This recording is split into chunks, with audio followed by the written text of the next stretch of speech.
Olá, IPCA! Hoje é quinta-feira, dia 20 de setembro de 2012. Nós estamos juntos há 221 dias lendo a Bíblia. E hoje vamos ler o quarto capítulo do Evangelho de João. O Evangelho de João, como temos dito, fala sobre quem é Jesus. No capítulo 1 fala que Jesus é o Criador, é o Verbo divino, aquele que se fez carne e habitou entre nós, o Cordeiro de Deus que tira o pecado do mundo. No capítulo 2 vimos que ele é aquele que purifica, faz uma purificação melhor do que a purificação do Antigo Testamento, e é o próprio templo em si, um templo superior, porque será reconstruído em 3 dias, enquanto aquele templo leva 46 anos para ser construído e depois de destruído até hoje não foi reerguido. No capítulo 3 ele é aquele que veio para morrer, para ser entregue, a fim de que todo aquele que nele crê não pereça, mas tenha vida eterna.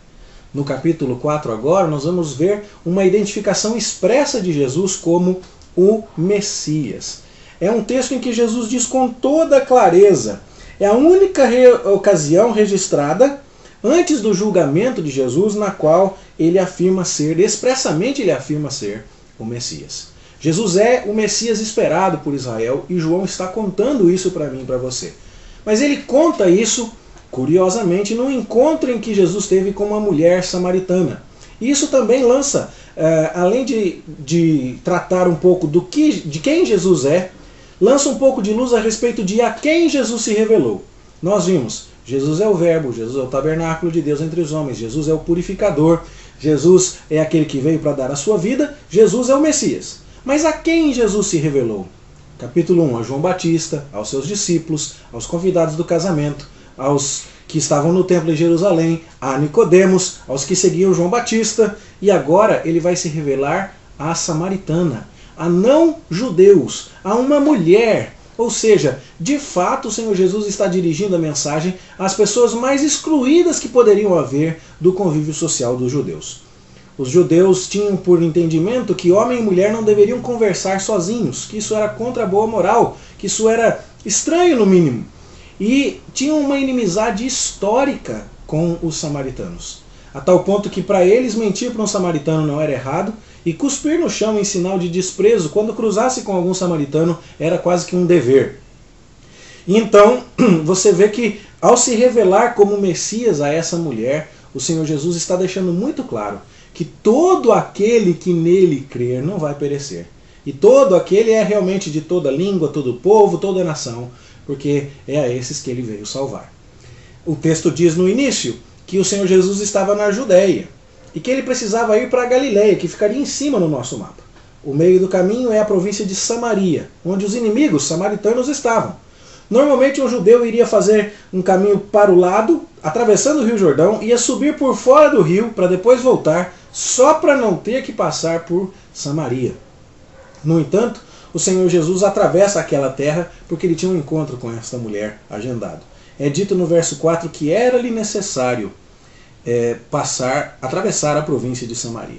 Ele chega à cidade de Sicar, como diz o verso 5, e descansa da viagem com seus discípulos. Os seus discípulos vão comprar comida na cidade, enquanto Jesus fica aguardando do lado de fora na beira do poço. É por volta do meio-dia, hora sexta, sol a pino, e chega uma mulher para tirar a água do poço. Essa não era hora de ninguém tirar a água do poço, porque o sol estava muito forte, carregar peso nesse sol é extenuante. No entanto, a vida social daquela mulher estava tão atrapalhada que ela deixa para ir numa hora em que ela sabe que ninguém estará lá. Mas Jesus quer encontrá-la. E ele então se dirige àquela mulher, quebrando todo o protocolo social, falando com uma mulher e falando com uma samaritana. Mulher, me dá de beber? E ela se espanta e diz, você é judeu e pede água de beber a mim, que sou mulher e que sou samaritana? E Jesus então atiça a curiosidade daquela mulher, dizendo, se você conhecer a quem é que te pede, conhecesse o dom de Deus, você é que ia me pedir e eu ia te dar água viva. E se você bebesse da água que eu te darei, que eu quero te dar, você ia ter dentro de você uma fonte a jorrar para a vida eterna e nunca mais ia ter sede. É lógico que a mulher fica atraída por isso, porque ela pensa, então eu não vou ter que voltar no poço ao meio-dia, mas então me dá da água. E depois de ter cativado a atenção daquela mulher, o Senhor Jesus diz, claro, chama o teu marido e venha cá. É como se dissesse, vamos tratar agora dos seus pecados. Agora que você entendeu que precisa de algo que eu tenho a lhe dar, vamos entender que você está em pecado. Chama o teu marido e venha. A mulher dá aquela disfarçada e diz, eu não tenho marido. Jesus fala, é verdade, você já teve 5 e esse que está com você agora não é teu marido. E provavelmente seja por causa dessa conduta que aquela mulher estava excluída da sociedade e tinha que buscar água no poço ao meio-dia. Só que a mulher não vai chamar o marido. Ela continua a conversa mudando um pouco de rumo. Ela não quer ir embora, mas também não quer afrontar o pecado num primeiro momento. E ela diz assim, estou vendo que o senhor é profeta, acertou como é que vai a minha vida, né? E ela fala, bom, já que o senhor é profeta, me diz uma coisa. Os samaritanos dizem que o local de adoração é o Monte Gerizim. Mas os judeus dizem que o local de adoração é o Monte Horebe, é o Monte Moriá, em Jerusalém, o Monte do Templo. Quem é que está certo? É o Monte Gerizim ou é o Monte Moriá? Quem está certo? Os judeus ou os samaritanos? E Jesus fala, mulher, o que Deus está procurando são adoradores que o adorem em espírito e em verdade. E essa hora já chegou. Então, ela fala, eu estou entendendo, é o Messias que está para vir, o Salvador, vai contar essas coisas para todos nós, vai nos ensinar tudo isso. E Jesus com clareza diz para ela, eu sou o Messias, eu que falo com você. A mulher então fica diante da revelação mais clara que vai ser registrada em toda a Bíblia de que Jesus se identifica com o Messias. Somente na ocasião de seu julgamento é que Jesus vai tocar nesse assunto com tanta ênfase.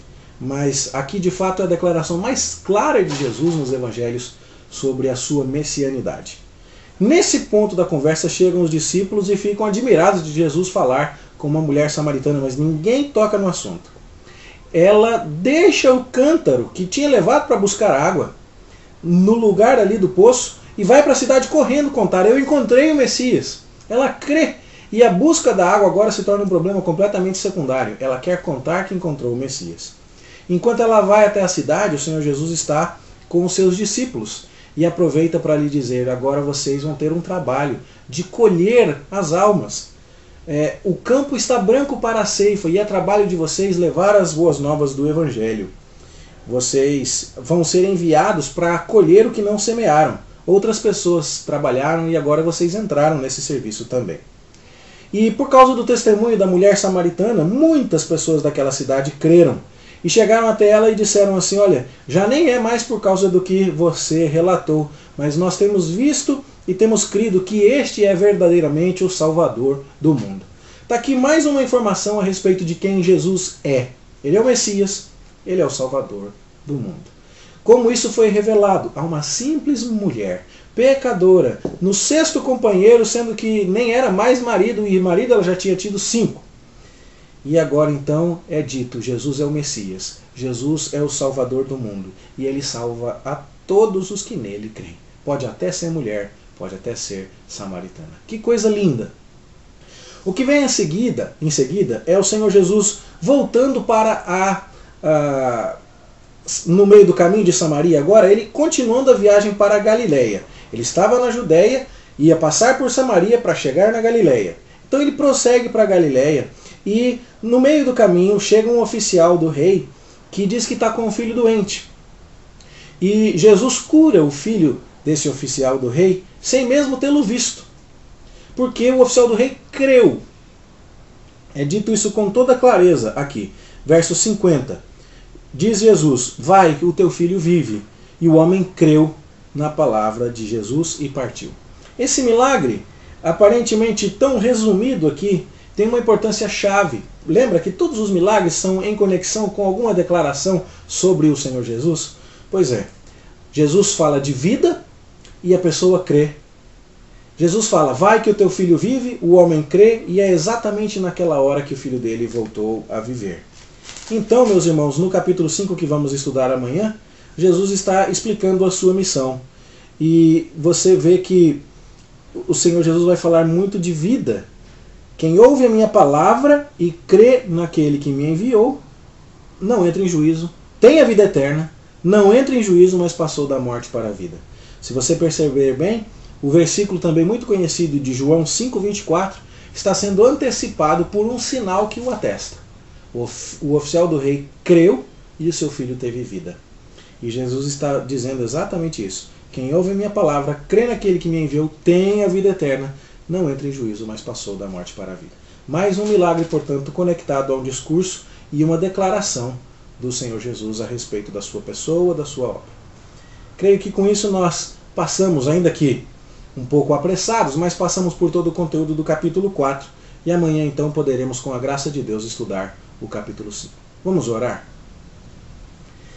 Senhor, nós te agradecemos porque o Senhor nos mandou o Messias, o Salvador Jesus Cristo, porque Ele veio para salvar pecadores indignos, fossem eles homens, mulheres, judeus, samaritanos, gentios, e porque o requisito para a salvação é a fé no Teu Filho, aquele que é o doador da vida, o Verbo encarnado, o nosso purificador, aquele que morreu por nós, o Teu Filho unigênito. Louvado seja o Senhor por tal compreensão que nos vem das páginas deste Evangelho maravilhoso. Enche o nosso coração de gratidão e de desejo de viver uma vida santa, para a Tua honra, para a Tua glória e como reflexo de uma fé que verdadeiramente impactou a nossa vida. Nós te pedimos e te agradecemos em nome de Jesus. Amém. Boa leitura para você e até amanhã, se Deus quiser.